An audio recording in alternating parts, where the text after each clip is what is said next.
সেজদা করলেই আল্লাহর কাছে যাওয়া যায়। মনের যত জ্বালা যন্ত্রণা দুঃখ ব্যথা আপনি সেজদায় পড়ে আল্লাহরে বলেন। কোনো বায়া লাগবে না, কোনো মিডিয়া লাগে না, কোনো সিরিয়াল লাগে না, কোনো অ্যাপয়েন্টমেন্ট লাগে না। ডাকতে দেরি, ডাকে সাড়া দিতে দেরি হয় না। আল্লাহর কাছে যেতে হলে সেজদায় লুটিয়ে পড়তে হয়। সুনানে তিরমিজির বর্ণনায় আল্লাহর হাবিব সাল্লাল্লাহু আলাইহি ওয়াসাল্লাম বললেন, হাদিসে কুদসি, কিয়ামতের দিন বান্দার যখন ফরজে ঘাটতি হবে, আল্লাহ পাক বলবেন, উনজুরু হাল্লি আবদি মিন তাতাবু, ও ফেরেশতারা দেখো তো আমার বান্দা নফল করছে কিনা। ফরজে যেহেতু তার ঘাটতি, দেখো তো আমার বান্দার কোনো নফল ইবাদত আছে কিনা। ফেরেশতারা বলবে আছে। আল্লাহ বলবেন, তাহলে ফরজ গুলার যেহেতু ঘাটতি, নফল থেকে কিছু এনে ফরজে বসাই দিয়ে এগুলোর ফরজ বানায় দাও। এজন্য নফল ইবাদতের দরকার আছে না নাই? ফরজ তো করাই লাগবে, এটা কম্পালসারি, এটার মাফ নাই, এটা অব্লিগেটরি। নফল করে আল্লাহর কাছে যাওয়া যায়। নফল হচ্ছে ওভারটাইম। সবচাইতে শ্রেষ্ঠ নফল ইবাদত হচ্ছে কোরআনের তেলাওয়াত, ঠিক কি না? আল্লাহর হাবিব সাল্লাল্লাহু আলাইহি ওয়াসাল্লাম বললেন, নফল ইবাদতের মাধ্যমে আল্লাহর কাছে যেতে চাও, নৈকট্যপ্রাপ্ত বান্দা হতে চাও, আফদালুল ইবাদাতি তিলাওয়াতুল কোরআন। সবচাইতে যত নফল ইবাদতের লিস্ট হতে পারে, এই লিস্টে র‍্যাঙ্কিং এ 1 নাম্বার থাকবে কোরআনের তেলাওয়াত। এটা আলোর পথ দেখায়। এই কিতাব মানুষকে মানুষের মতো মানুষ বানায়, ঠিক কি না? ফজরের পরেই এই নিমসার এলাকায়, এই কুমিল্লা এলাকায় কোরআনের সুমধুর বাণীতে আমাদের গ্রামগুলো মুখরিত থাকতে হবে। আওয়াজ করে বলেন, ঠিক কি না?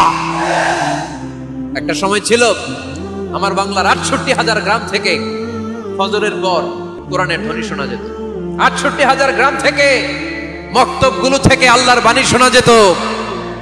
কিন্তু এখন নানা ষড়যন্ত্রের কবলে পড়ে আমাদের মক্তব বন্ধ হচ্ছে, আমাদের কোরআন তেলাওয়াত থেমে যাচ্ছে। কোরআনের তেলাওয়াত কঠিন কালেও থামায় দেওয়া যাবে না। চিল্লায় বলেন, ঠিক কি না? তাহলে কোরআন তেলাওয়াত করব।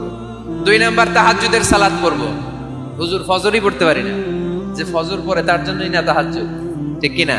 ফজরই তো পড়তে পারি না, তাহাজ্জুদ করব কখন? তাহাজ্জুদ পড়লে আপনার মর্যাদা বাড়ায় দিবে কে?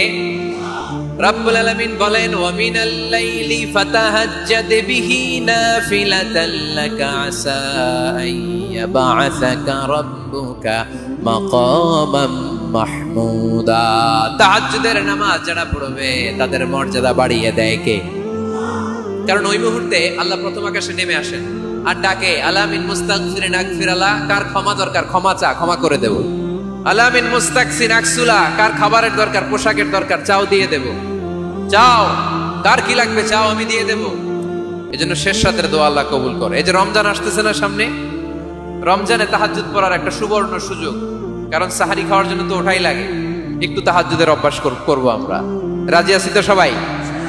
৩ নম্বর নফল ইবাদত হচ্ছে দোয়া। সবাই সবার জন্য দোয়া করবে। অনেকে কয়, হুজুর আমার দোয়া আমি করব, ওরটা ওই করব, এর লাগে আমি করব কেন? আছে না নাই? এটা ভুল।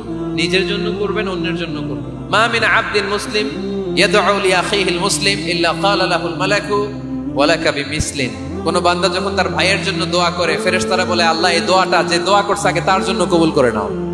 আপনি দোয়া করলেন, আল্লাহ আমার ভাই অসুস্থ, তারে সুস্থ করে দাও। ফেরেশতারা বলে, আল্লাহ যিনি দোয়া করতেছে তার যদি কোনো অসুস্থতা থাকে আগে তারে সুস্থ করে দাও। তাহলে অন্যের জন্য দোয়া করলে লাভ আছে না নাই? দোয়া করতে জানে না অনেকে। দোয়ার আলোচনা আছে আমার, ইউটিউবে সার্চ দিবেন দোয়া, মিজানুর রহমান আসারি পেয়ে যাবেন।